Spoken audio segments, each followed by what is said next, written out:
नमस्कार, महासागरच्या डिजिटल चॅनलमध्ये आपलं स्वागत आहे. आपण पाहताय महासागर न्यूज. योगेश कदम राज्यमंत्री महाराष्ट्र शासन यांनी जे इनसेन्सिटिव्ह स्टेटमेंट केलं, असंवेदनशील वक्तव्य केलं पुण्याच्या अतिप्रसंगाच्या संदर्भात, हे दुर्दैवी असं मी त्या ठिकाणी मानतो. कुठल्याही घटनेवरती सामान्य माणूस हा शोक व्यक्त करतो, दिलगिरी व्यक्त करतो, परंतु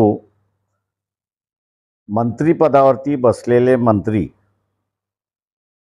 ज्यावेळेस अशा वक्तव्य करतात, त्यातून बळ पोलीस खात्यालाही मिळतो आणि आरोपीलाही मिळतो, अशी असणारी परिस्थिती आहे.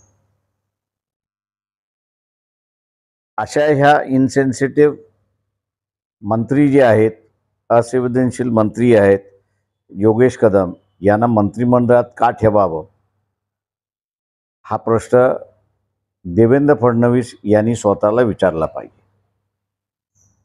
राज्य शासन हे लोकांना दिलासा आणि त्याच्याच बरोबर सुरक्षितता देणार आहे. मद्रास हायकोर्टाने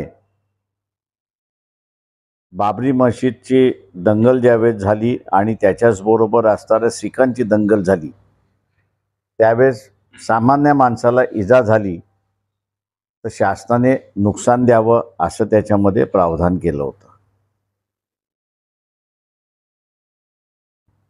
ते प्रावधान करत असताना सेन्सिटिव्हिटी, संवेदनशील ही शासनामध्ये यावी अशीच अपेक्षा त्या ठिकाणी होती.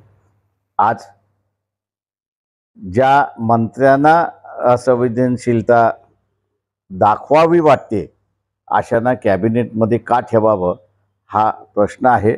वंचित बहुजन आघाडी ही मागणी करते की अशा मंत्र्यांना कॅबिनेटमधनं काढून टाकावं, राज्यमंत्रीपदावरनं काढून टाकावं, ही मागणी आम्ही करत. पोलिसांना एक आरोपी पकडण्यासाठी श्वान पथकाची गरज लागते, 100 पोलिसाची गरज लागते आणि कैक अधिकारी त्याच्यामध्ये लागलेत अशी परिस्थिती आहे. यावरनं एकच स्पष्ट होतंय की पोलीस खातं कायदा आणि सुव्यवस्था सांभाळण्याच्या ऐवजी अजून काय काय करतात